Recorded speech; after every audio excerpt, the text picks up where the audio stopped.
Estamos en Efesios. Vamos a orar pidiéndole al Señor que nos ayude a poder interpretar correctamente su palabra y poder ponerla por obra. Padre, buen Dios que está en los cielos, gracias Señor por su misericordia, gracias Señor por su bondad, gracias Señor por su paciencia. Señor, en esta hora venimos delante de usted, primeramente Señor pidiendo perdón por aquellas cosas que hemos hecho Señor en contra de su voluntad. Señor, obra en nuestras vidas. Le pido que sea usted manifestando su poder en esta noche en cada uno de nosotros. Glorifíquese, Señor, conforme a su misericordia y conforme a su poder, su justicia, Señor. Le pido que bendiga, Señor, a cada uno de los que estamos en este lugar. Bendígame a mí, Señor, para poder entender su palabra y poderla exponer correctamente. Permítame, Señor, poderla interpretar correctamente y exponerla a mis hermanos. Que solamente pueda ser un expositor, Señor, de su palabra. Quite de mi boca, Señor, de mi mente, toda palabra, Señor, ofensiva, Señor, humana, Señor, o toda palabra, pensamiento, Señor, que venga, Padre, solamente de mi mente. Permítame, Señor, que pueda hablar lo que usted quiera que hable, Señor. Y bendiga a mis hermanos, Señor, que puedan ellos escuchar su voz, escuchar por su voz por medio del Espíritu Santo. Y que cada uno de los que estamos acá podamos, Señor, salir de este lugar, pero poner por obra lo que hemos aprendido. Señor, glorifíquese. Señor Jesucristo, le pedimos que sea usted bendiciendo, Señor, intercediendo por cada uno, Señor, de los que estamos en este lugar. Por aquellos que necesitan salvación, Señor, que por favor, así como obró en nosotros en misericordia, pueda obrar en las vidas de aquellos que todavía están apartados y de aquellos que necesitamos, Señor, reconciliarnos, Señor, que podamos, Señor, aceptar nuestra iniquidad, nuestro error y venir, Señor, pidiendo misericordia, el oportuno socorro, Señor, ante el trono de la gracia. Oh Dios eterno, y aquellos que estamos, Señor, en el camino luchando, que podamos obtener fuerza, Señor, esta noche para poder seguir, Señor, en este camino que tenemos por delante. En Cristo Jesús, Señor nuestro. Amén y amén. Efesios capítulo 1, vamos a leer desde el versículo 3. Y dice: bendito sea el Dios y Padre de nuestro Señor Jesucristo, que nos bendijo con toda bendición espiritual en los lugares celestiales en Cristo, según nos escogió en Él antes de la fundación del mundo, para que fuésemos santos y sin mancha delante de Él, en amor habiéndonos predestinado para ser adoptados hijos suyos por medio de Jesucristo, según el puro afecto de su voluntad, para alabanza de la gloria de su gracia, con la cual nos hizo aceptos en el amado, en quien tenemos redención por su sangre, el perdón de pecados, según la riqueza de su gracia, que hizo sobreabundar para con nosotros en toda sabiduría e inteligencia, dándonos a conocer el misterio de su voluntad, según su beneplácito, el cual se había propuesto en sí mismo, de reunir todas las cosas en Cristo, en la dispensación del cumplimiento de los tiempos, así las que están en los cielos como las que están en la tierra. En Él asimismo tuvimos herencia, habiendo sido predestinados conforme al propósito del que hace todas las cosas, según el designio de su voluntad, a fin de que seamos para alabanza de su gloria. Nosotros los que primeramente esperábamos en Cristo, en Él también vosotros, habiendo oído la palabra de verdad, el evangelio de vuestra salvación, y habiendo creído en Él, fuiste sellado con el Espíritu de la promesa, que es las arras de nuestra herencia, hasta la redención de la posesión adquirida para alabanza de su gloria. Amén. Pueden tomar asiento, hermanos. Gracias por su reverencia. Hablaremos esta noche el tema qué gran bendición o qué bendición tan grande la que nosotros tenemos. Mire, ningún cristiano pensó jamás un día ser un cristiano. Ningún cristiano lo pensó jamás un día llegar a ser un cristiano. Le estoy hablando de aquellas personas que de verdad están en el cristianismo. no de aquellas personas que dicen, yo toda la vida he sido cristiano. No, no hay en la historia ninguna persona que toda su vida haya sido cristiana. No hay ninguna persona que toda su vida haya sido una persona que haya estado en una comunión con Dios. Hubo un tiempo donde cada uno de nosotros, cada persona se apartó del camino de Dios. ¿Por qué lo hicimos? Lo hicimos porque la Biblia nos enseña que dentro de nosotros hay maldad. Dice Proverbio que la maldad está pegada al alma del muchacho. Y cuando dice el alma del muchacho está hablando de todos nosotros.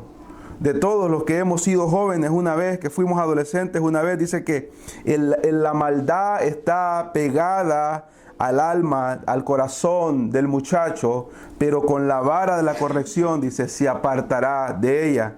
Dios formó un cuerpecito dentro de un vientre.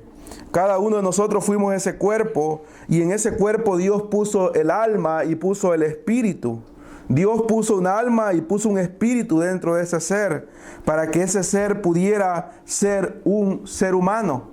Para que eso fuera un ser humano, un día pudiera nacer, pudiera crecer, pudiera entender lo que había quién había hecho esa gran obra de que Él existiera, y pudiera buscar del Señor. Pero lastimosamente no es así. La mayoría de nosotros, cuando cumplimos la edad de 12, 13, 14, hoy quizás mucho más antes, los jóvenes ya siendo de 10 años, 9 años, saben muy bien lo que es el pecado, y no solamente saben muy bien lo que es el pecado, sino que les gusta el pecado en gran manera. Nos apartamos del camino, y el alma de nosotros se convirtió no para lo que Dios la creó, sino que se convirtió en un enemigo de Dios. Nos convertimos en enemigos de Dios.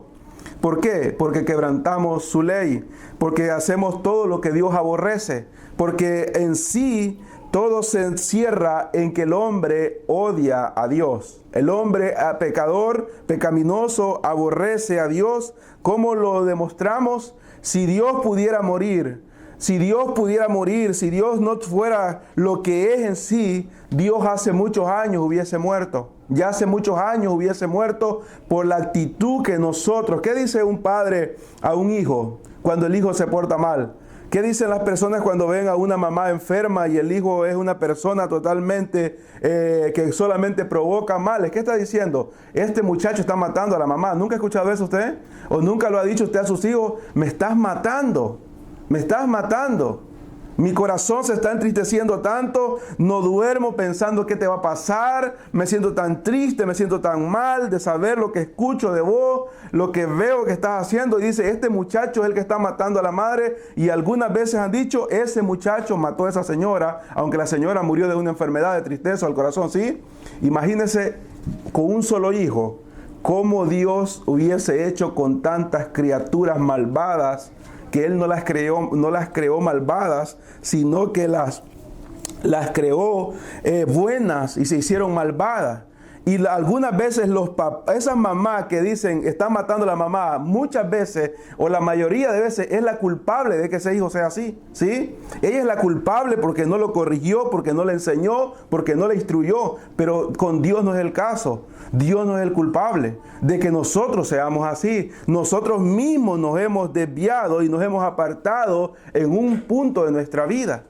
Pero ¿por qué es tan grande la bendición que encontramos en Efesios capítulo 1? ¿Y por qué el tema de decir qué bendición tan grande? ¿Por qué? Porque en un punto también de nuestra vida, el Espíritu Santo llegó con su omnipotencia, su soberanía, y nos detuvo, nos puso un alto. Y en ese momento que nos puso el alto, Dios hizo una obra por medio de Cristo, y ahora somos lo que somos, no porque lo merezcamos ser y no porque lo buscamos ser, sino porque Dios quiso que seamos lo que ahora somos, unos hijos de Él. Y es lo que Dios está haciendo por medio del Evangelio, trayendo a esas personas. ¿Por qué? Porque el plan de Dios es el mismo de Génesis capítulo 1. ¿Cuál es lo que pasó en Génesis capítulo 1? Dios formó al hombre, lo levantó del polvo, lo hizo del polvo, le dio forma. Cuando estaba el hombre allí ya formado, no tenía vida todavía. Dios sopló aliento de vida y el hombre se hizo un ser viviente, un alma viviente, y comenzó en una conversación hermosa con Dios.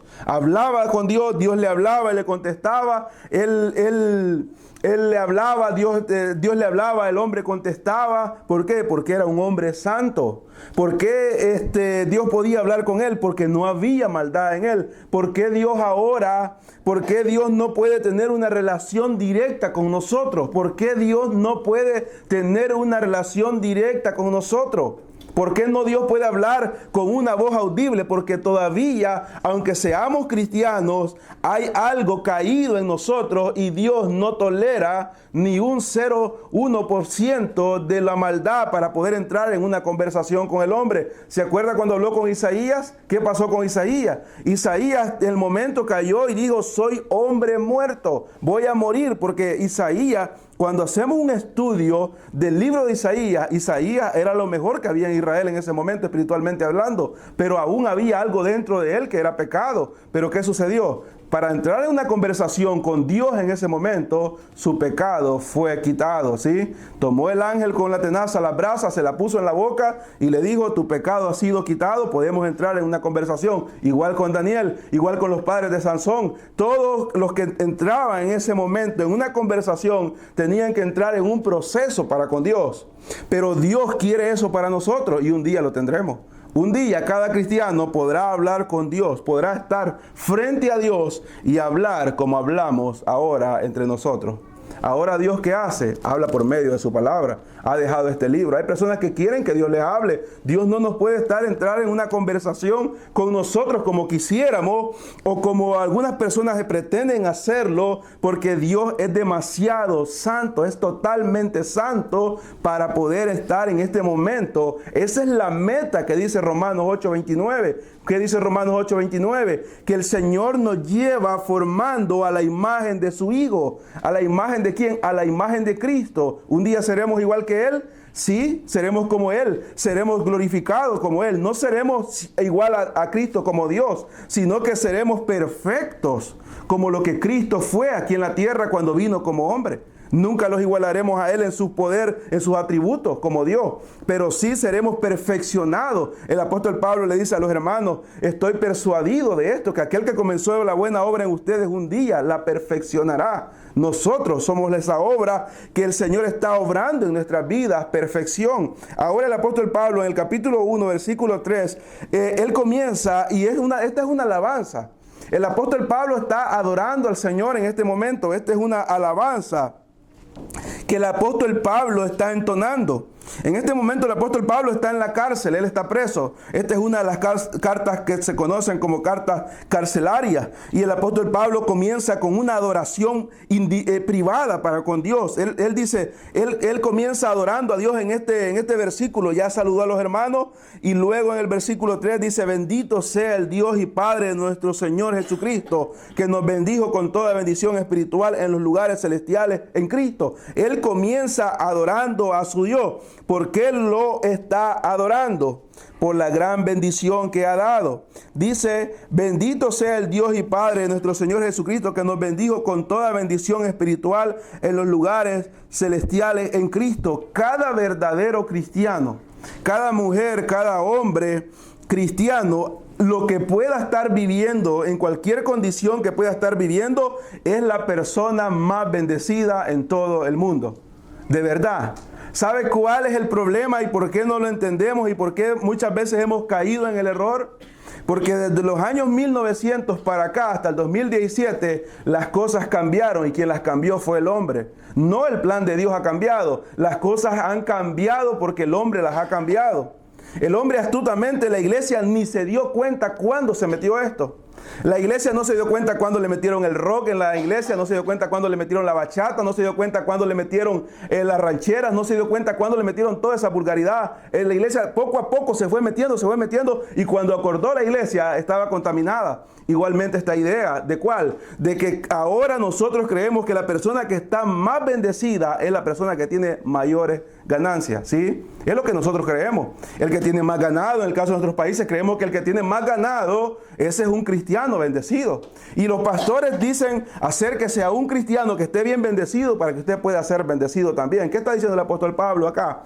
El apóstol Pablo está diciendo que nos bendijo con toda bendición que espiritual. Lo espiritual no puede ser material, lo material no puede ser espiritual, porque lo espiritual no podemos verlo, ¿sí? Pero lo material podemos verlo y podemos tocarlo. El apóstol Pablo, ¿qué era lo que tenía en ese momento material? ¿Qué era lo que tenía el apóstol Pablo? Tenía una túnica, ¿sí? Tenía una túnica, tenía un tintero, tenía una pluma, tenía los pergaminos y tenía unas sandalias que yo le aseguro que estaban totalmente desgastadas, bien viejas, de tanto caminar. Es lo que él tenía nada más materialmente. Y unas cadenas que no eran de él, se las habían puesto.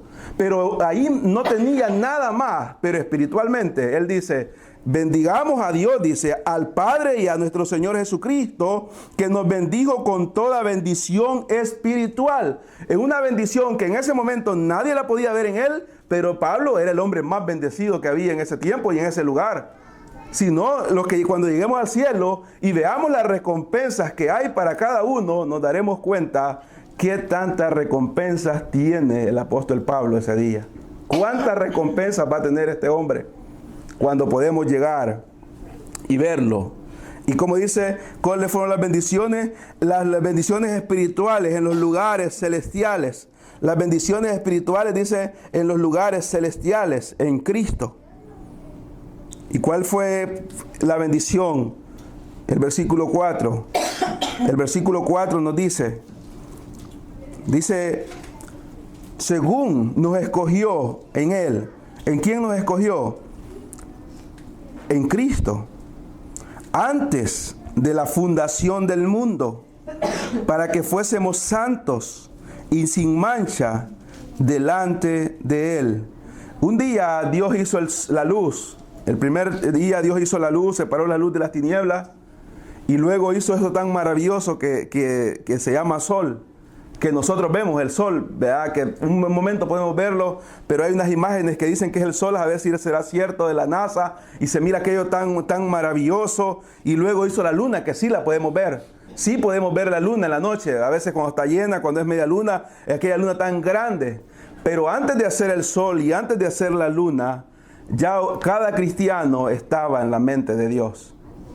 Dios en su omnisciencia sabía que un día usted iba a nacer y sabía que yo iba a nacer y sabía cada uno de los que iban a nacer.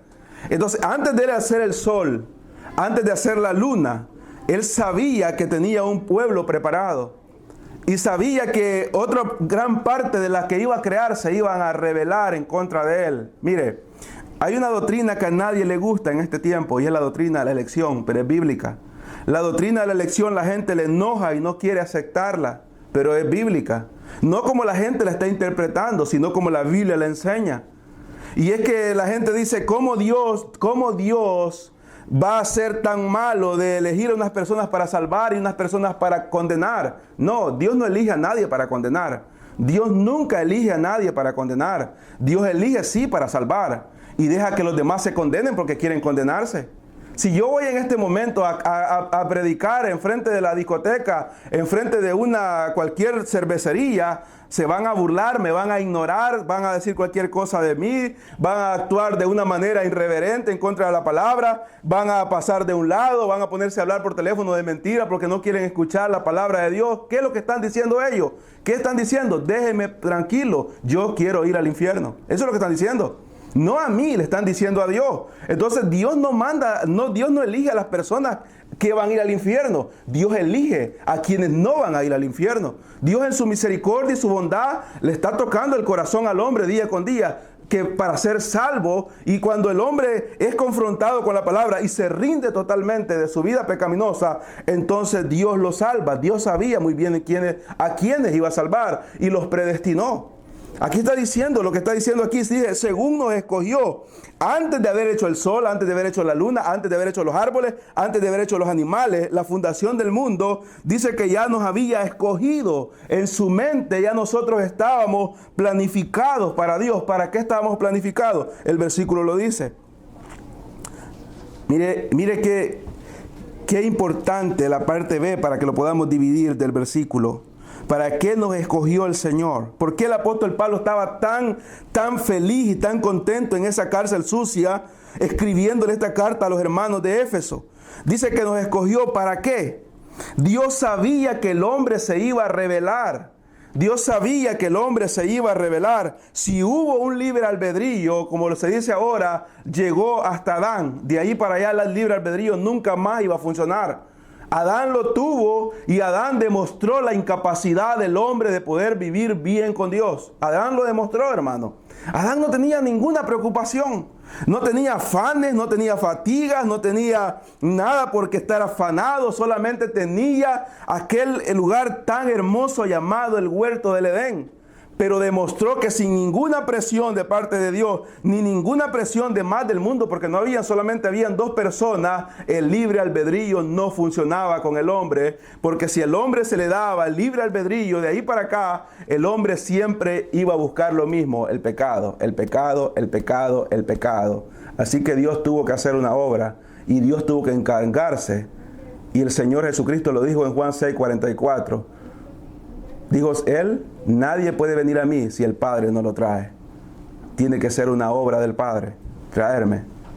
Traerlo. Entonces dice que fue, ¿para qué los escogió? Para que fuésemos santos y sin mancha delante de Él. ¿Para qué ser santo y sin mancha? ¿Por qué necesitamos ser santos y sin mancha? Hebreos lo dice. Sin santidad, o sea, sin marcas de pecado, con manchas de pecado, nadie podrá ver al Señor. Nadie podrá ver al Señor.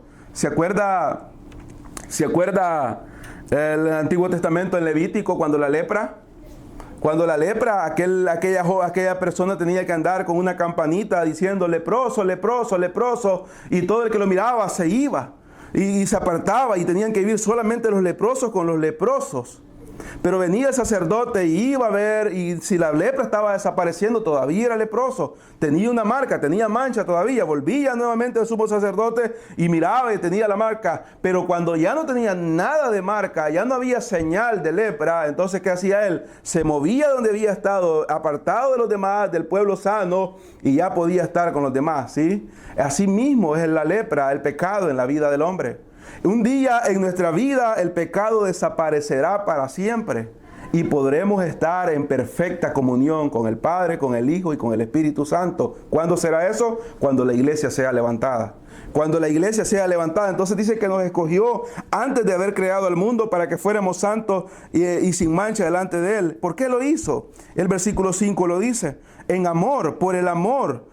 Romanos 5 también, cuando leemos Romanos 5 dice que Dios mostró su amor para con nosotros, en que nosotros, dice, Él nos amó cuando nosotros éramos pecadores. Oseas 14 también dice, Oseas 14, veamos lo que dice Oseas en el Antiguo Testamento para que veamos que esto viene desde hace años.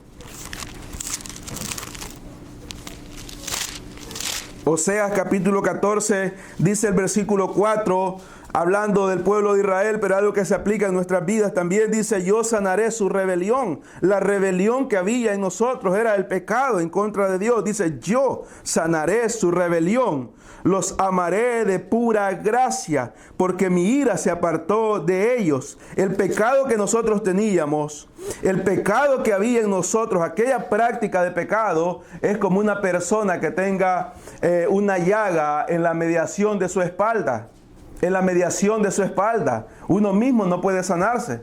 Uno mismo no puede curarse de esta forma. ¿Quién se puede poner un espejo y puede hacer una media curada? Lo que hace la religión. La religión eso es lo que hace. Una media curada, pero no cura al hombre para que el hombre se pueda acercar a Dios. Necesitamos alguien que nos cure. Y fue lo que Dios hizo. Dice, yo sanaré su pecado, su rebelión. ¿Y qué hará? No solamente nos sanará, sino que ya sanándonos, nos amará. Porque aún cuando éramos enfermos, nos amaba. Y dice, nos seguirá amando. ¿Por qué lo hará? de pura gracia lo hará, dice, porque mi ira se apartó de ellos. Ahora en la vida de cada cristiano ya no hay más ira. Volvamos a Efesios, y dice el versículo 5, por amor, habiéndonos predestinado para ser adoptados hijos suyos por medio de Jesucristo. Y vuelve a decir, por el puro afecto de su voluntad. ¿Para qué? ¿Para qué nos hizo? Ya vimos que para que seamos santos, ¿verdad? Para que seamos santos. Y luego para alabanza de la gloria de su gracia, con la que nos hizo aceptos en el amado, para alabanza de la gloria de su gracia. Dios es alabado por lo que ha hecho en la vida de cada bruto ser humano. De cada bruto ser humano. Nosotros, hermanos, éramos brutos. Es la verdad, no entendíamos, no hacíamos caso, nos decían que hiciéramos esto. Algunos los que los ingresaban a centros de rehabilitación, les ponían ciertas medidas, les decían esto para no hacerlo. Éramos brutos.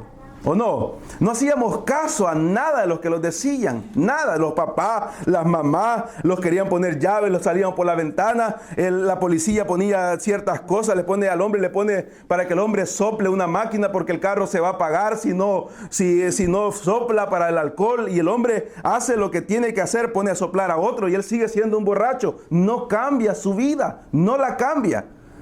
Pero ¿qué hace Dios? Dice que para alabanza de la gloria, Dios es alabado y será alabado. Nosotros hemos visto en Apocalipsis cómo Él será alabado. Los ángeles le alabarán, los ancianos se postrarán delante de Él, los cristianos le alabarán. ¿Por qué? Por lo que ha hecho en nosotros. ¿Qué es lo que ha hecho? Nos ha hecho aceptos delante de Él. ¿En quién? En Cristo Jesús nos ha hecho aceptos. Cada vez que nosotros nos acercamos a Él y Dios nos ve el sacrificio perfecto de su Hijo en nuestra vida. Aquí dice el versículo 7, en quien tenemos redención por su sangre, el perdón de pecados según las riquezas de su gracia. Hemos sido aceptos en el amado, en Cristo. ¿Por qué? Porque con su sangre nos redimió. ¿Por qué? Por la sangre de Él. Su sangre fue el precio. Aquel día decía el hermano Edgar en la vigilia, ni una gota quedó en su cuerpo, ni una gota. Cuando aquel hombre mete la lanza en el costado, sale agua. La sangre se había acabado ya estaba tirando el último líquido nuestro Señor Jesucristo. Toda su sangre fue vaciada. ¿Por qué? Para redimirnos de la maldición del pecado, y ahora somos aceptos para con el Padre. Ahora somos aceptos para con el Padre. Somos aceptados en Cristo Jesús, porque ninguna persona que esté esclavizada del pecado puede ser aceptado delante de Dios, porque no puede agradar a Dios, está esclavizado del pecado. Las personas no pueden, ellos quisieran, a veces intentan, se quieren levantar y no pueden. El evangelio para estas personas es como cuando, aquel día lo mencioné, cuando uno se paraba allá en los países de uno se paraba en los patitos tiernos, estaban los patitos y uno se paraba y le decía a la mamá a uno, toma el guacal y ponle encima. Algunos lo hicieron aquí, que le ponían un guacal al pobre patito y le pegaban, ¿verdad? Y el patito comenzaba a tambalearse y decía la mamá, pegale más. Y uno le pegaba como que era un tambor al guacal y el patito empezaba a caminar, pero pegaba como 5 pasos y luego caía muerto. Y algunos sobrevivían, pero algunos caían muertos y se morían porque uno mismo se había parado. El peso de uno, así decía, poner rápido el guacal. El evangelio para muchas personas es de la misma manera. El peso del pecado los está matando. El evangelio por ratos cae en su vida, quieren levantarse, pero pegan unos cuantos pasos más en sus propias fuerzas y luego mueren en el mismo pecado. En el mismo pecado. No quieren hacer la voluntad porque están esclavizados. Pero cuando de verdad son confrontados y se arrepienten de su pecado, son redimidos y entonces pueden venir. Y dice el versículo 8 que hizo sobreabundar. ¿Qué es sobreabundar? Sobreabundar para con nosotros toda sabiduría e inteligencia. Sobreabundar es algo que fue dado en gran manera, en gran manera. En gran manera ha sido dado. Dice que nos dio a nosotros la sabiduría e inteligencia. ¿Qué sabiduría? Para poder entender lo que nosotros ahora entendemos por medio de la palabra del Señor. Esa es la sabiduría que Dios nos ha dado. ¿Para qué? Dándonos a conocer el misterio de su voluntad, según su beneplácito, el cual se había propuesto en sí mismo. ¿Cuál es el ministerio? ¿Cuál es el misterio que había?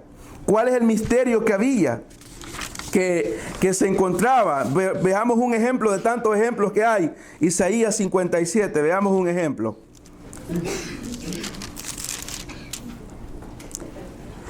Isaías 57 es uno de los ejemplos. Isaías 57, versículo 19, dice: produciré fruto de labios, produciré fruto de labios, paz, paz, al que está lejos y al cercano, dijo Jehová, y lo sanaré. Produciré fruto de labios. Todo judío ortodoxo piensa que esta escritura se refiere a los judíos que están en Israel y a los judíos de la dispersión. Eso es lo que ellos piensan. Isaías mismo debió haber pensado esto, porque para ellos estaba no todo revelado. Ellos profetizaban, pero había muchas cosas que ellos no sabían. Daniel lo dijo, no entendió la última parte del capítulo 12. Daniel no la entendió, ¿verdad? Lo hemos leído. Daniel no la entendió. ¿Y qué le dijo el ángel? Sella esas palabras, séllalas, están para el día final. Aquí un judío ortodoxo dice: esto es para nosotros que estamos aquí en Israel, y para los que están lejos de Israel volverán nuevamente. Pero no, se refiere sí, para ellos una parte, pero los que están lejos, ¿quiénes son? Nosotros, el pueblo gentil. El pueblo gentil, es lo que está diciendo el apóstol Pablo. Dice que hizo sobreabundar para con nosotros en toda sabiduría e inteligencia, dándonos a conocer el misterio. Ese tiempo, el Antiguo Testamento, este era un misterio. Los pactos solamente eran para Israel. ¿Qué es lo que hacía diferente a Israel de las demás naciones? Los 10 mandamientos.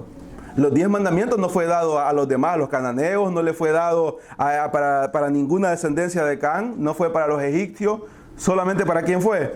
Para el pueblo de Israel. Solamente la diferencia entre las demás naciones y el pueblo de Israel en el Antiguo Testamento, lo que hacía diferente al pueblo de Israel de las demás naciones, era que el pueblo de Israel tenía la ley y las demás naciones no la tenían.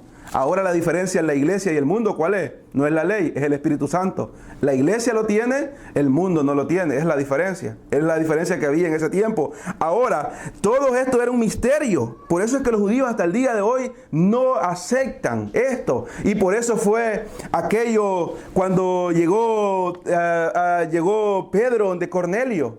Y fue una manifestación del hablar en lenguas para convencer a los judíos en ese momento de que también a ellos los había escogido Dios, también a los gentiles. Y Pedro se sorprendió y dijo: yo puedo evitar de que a Dios haga una obra si Dios lo quiere hacer. Y fue una gran bendición a partir de ese momento. Entonces dice el apóstol Pablo aquí que nos dio a conocer por medio de la sabiduría, la inteligencia no de este mundo, sino que nos ha dado a entender cuál había propuesto en sí mismo desde antes de la fundación del mundo. No fue que Dios pensó en un momento, después dijo: como todo esto es cierto lo que dice Juan capítulo 1, que vino a los suyos y los suyos no lo quisieron, y luego los que le han creído en él. Pero esto abarca a todos los que creen en él, tanto los judíos mesiánicos como los gentiles que han creído en él. Pero antes de la fundación del mundo, Dios ya había escogido un remanente gentil, no solamente judíos. Entonces aquí dice: de reunir todas las cosas, dice el versículo 10, en Cristo, en la dispensación del cumplimiento de los tiempos, así los que están en los cielos como los que están en la tierra. En él asimismo tuvimos herencia. O sea, la herencia solamente era, según acá el Antiguo Testamento, era para los del pacto, solamente para el pueblo judío. Pero como habíamos sido predestinados ya nosotros también, conforme al propósito del que hace todas las cosas, según el designio de su voluntad, en su soberanía Dios ya nos había predestinado. Y vuelve a decir: a fin de que seamos para la alabanza de su gloria, nosotros los que primeramente esperábamos en Cristo.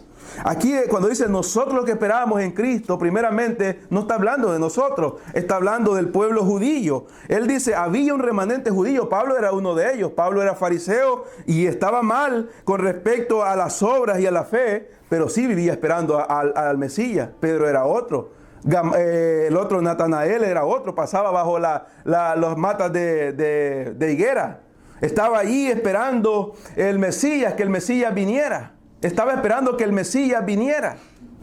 Estaba esperando que el Mesías viniera. Entonces aquí está diciendo: nosotros los que primeramente esperábamos, el pueblo de Israel solamente esperaba a Cristo. De ahí nadie más esperaba a Cristo. Solamente el pueblo de Israel lo estaba esperando. Nosotros los gentiles no esperaban no esperaban a Cristo, no estábamos esperando. Y aquí ya nos mete a nosotros, el versículo 13. En Él también vosotros, primero dice nosotros, ¿quién? El pueblo judío, Israel. Ellos estaban esperando, un remanente nada más lo estaba esperando. Pero ahora, más bien vosotros, dice el pueblo gentil, nosotros, o sea, nosotros, habiendo oído la palabra de la verdad, o sea, el evangelio, habiendo oído el evangelio de vuestra salvación, aquella salvación que nos ofrecía, y habiendo creído en él, fuiste sellado con el Espíritu Santo de la promesa. Vino el evangelio, que se creía que solamente iba a ser, los judíos creían que solamente eran los escogidos, que solamente ellos eran los especiales, pero no, viene también para nosotros y lo escuchamos y creímos, y en el momento que creímos, ¿qué sucede? Fuimos sellados con el Espíritu Santo. Cuando en una iglesia le digan que usted no tiene el Espíritu Santo porque no habla en lengua, vaya rápidamente a Efesios. Y para tener el Espíritu Santo no necesitamos hablar en lengua, sino que necesitamos creer por fe en Cristo Jesús. Y en ese momento el Espíritu Santo viene a nuestras vidas. Cuando habla de sello, no es que los pone una marca, Él entra en nosotros. Y toma posesión de cada cristiano. Fuiste sellado por el Espíritu Santo. ¿De qué? El Espíritu Santo fue una promesa en el Antiguo Testamento. Lo encontramos en Joel y luego en el Nuevo Testamento, cuando el Señor dijo: es necesario que yo me vaya, porque si yo no me voy, no va a venir el Consolador, el Espíritu Santo. Es la promesa que había. Entonces nosotros fuimos sellados, dice el apóstol Pablo, con el Espíritu Santo de la promesa, que es las arras. O sea, es un adelanto, para así decirlo. Es el compromiso. Es el compromiso de nuestra herencia. Es el compromiso, para así decirlo. Es el trato que, para cuando se hacía un trato antes, se daba un adelanto. Cuando las personas se casan, daban el anillo, o algunos dan unas monedas. Dicen que dan 12 monedas y luego dan una tercera para decir de que van a ayudar a los necesitados. Y queriendo decir que esas monedas están guardadas, queriendo decir en todo tiempo estaremos juntos hasta el último momento. Esas son las arras. Es el compromiso que hay. Es ya una garantía de que un trato se cumplirá al final. ¿Cuál es el final de nuestro trato que hay? ¿Cuál es el trato que tiene Dios, el Padre, el Hijo y el Espíritu Santo? ¿Cuál es? Que estemos un día con Él por toda la eternidad. En este momento solamente estamos acá en este cuerpo y se nos ha prometido, pero estamos esperando el momento, ¿sí? La iglesia está esperando el momento. La iglesia está esperando en el momento. Dice que es las arras. El Espíritu Santo está en nosotros en este momento. Que es las arras de nuestra herencia. De la herencia que está incorruptible en los cielos. Hasta la redención. ¿Cuál redención? La redención total, cuando este cuerpo sea transformado y sea regenerado totalmente. Con esto, lo corruptible se vista de incorrupción y lo mortal se vista de inmortalidad. Entonces dice la redención de la posesión adquirida para alabanza de su gloria. Una posesión adquirida. ¿Cuál posesión adquirida? Nosotros somos esa posesión adquirida. ¿Por quién? Por Dios, por medio de Cristo. ¿Para qué? Para alabanza de su gloria. Un día estaremos allá. ¿Y qué es lo que vamos a hacer en el cielo? ¿Qué vamos a hacer en el cielo? Donde está la gloria de Dios. Alabarlo por toda la eternidad. Por toda la eternidad. Ese es el propósito del Evangelio y ese es el propósito de la muerte de Cristo. Ese es el propósito. Mientras esto sucede, ¿qué nos manda hacer el Señor? Mientras esto sucede, nos manda a que vivamos el Evangelio, que anunciemos al perdido, y que testifiquemos por medio de lo que estamos haciendo esta noche, por medio de la Santa Cena. Porque cuando nosotros compartimos la Santa Cena, recordamos y conmemoramos lo que Cristo hizo por nosotros. Lo que Cristo hizo por nosotros. Ahora somos lo que somos, hermanos, y seremos lo que seremos únicamente por la voluntad de Dios. Somos lo que somos y seremos lo que seremos únicamente por la perfecta voluntad de Dios. Por eso, porque Él nos escogió, nos amó, nos buscó, nos perdonó, nos salvó y está ayudándonos y nos mantiene para que sigamos caminando en su amor. Vivamos para Él. Vivamos para Él. Es la bendición más grande que nosotros podemos tener. Yo le digo ahora, uno escucha muchas cosas para que demostremos de que estamos bendecidos y hacen un montón de show y un montón de espectáculo. Y hoy es bien conocido lo que dicen el culto de las primicias. Y ponen un montón de cosas. Aquí traen aceite, traen verduras, traen frutas, traen trigo, traen pan francés. Y hay un montón de cosas. Usted puede darle todo al Señor, primicias de todo lo que quiera darle. Pero si no le ha dado su alma, de nada sirve. De nada sirve. De nada sirve. Yo le decía, hablamos ahora con mi esposa de eso, de que por qué algunas alabanzas se han quitado de no cantarlas. Porque cantábamos una de que dice, el Señor es mi Rey, es mi todo. Y yo le decía a los hermanos, pensándolo bien, no la cantemos. Porque no es verdad. No es verdad. Las personas cierran los ojos y se ponen las manos en el pecho y comienzan a tambalearse para todos lados. Así, mire, el Señor es mi todo. Pero es mentira, no es verdad. No es verdad. Podemos cantar, no daré mi vida a nadie más que a Él. Y no es verdad, no se la estamos dando a Él, se la estamos dando a todo el mundo, menos a Él. Es una alabanza que dice la gente, le gusta cantar, dice, heme aquí, envíame a mí. Es mentira, hermano.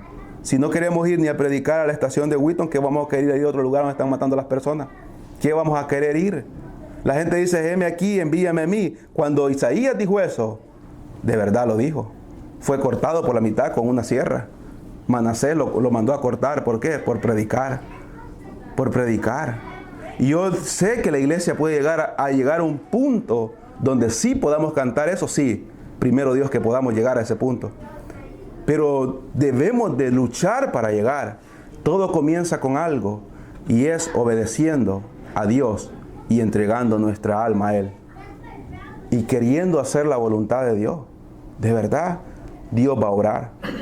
Pero ¿cómo esto se logra? Conociendo lo que Dios ha hecho por mí. Si Dios hizo esto por mí, todo lo que yo haga para Él es poco. Todo. De lo que tenga que dar, mi tiempo, mi vida, todo. Es poco comparado a lo que Él hizo por mí. A lo que Él hizo por mí. ¿Qué es lo que hizo por mí? ¿Qué es lo que hizo por usted? Nos rescató. La ira se ha ido para siempre. Ya no hay más condenación para nosotros. Ya no hay más condenación para nosotros. Somos salvos solamente por su gracia. Esta noche vamos a conmemorar, vamos a compartir la Santa Cena. Es un privilegio que Dios nos da. Meditemos cada día en lo que hacemos para presentarnos delante del Señor. Para presentarnos delante del Señor. Debemos de meditar cada día cuál es la voluntad del Señor en nuestras vidas. Debemos de cada día anhelar ser mejores. Decir, hoy soy mejor que ayer. Hoy estoy mejor que ayer. No lo tomemos la Santa Cena solamente por tomarla, sino meditemos cómo estamos viviendo el Evangelio, cómo estamos viviendo el cristianismo. Si hay en nuestro corazón deseos de estar pecando, pidámosle al Señor que nos ayude. Pidámosle al Señor que nos ayude. Si hay malos pensamientos, malos sentimientos para con nuestros hermanos, si hay enojo permanente, todos nos enojamos. Pero un hijo de Dios no puede permanecer el enojo dentro de él, porque el Espíritu Santo mora dentro de él. Y si nosotros, a pesar de todo esto, queremos tomar la Santa Cena, la Biblia nos advierte, dice, el que lo come de esa forma, juicio come para sí. Juicio come y bebe para sí. Todo esto se basa en algo. Nosotros tenemos que agradar a Dios, no al hombre.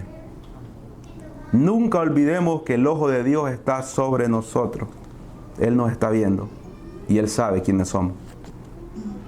Ahora, si necesitamos perdón, pidamos perdón, pero ya no volvamos a caer en lo mismo otra vez. Dios no puede ser burlado. Dios no puede ser burlado. Así que vamos a tomar la Santa Cena. Los que van a ser parte de ella pueden ponerse de pie. Los que van a ser parte de la Santa Cena pueden ponerse de pie para que puedan estar juntos con todos los hermanos en comunión.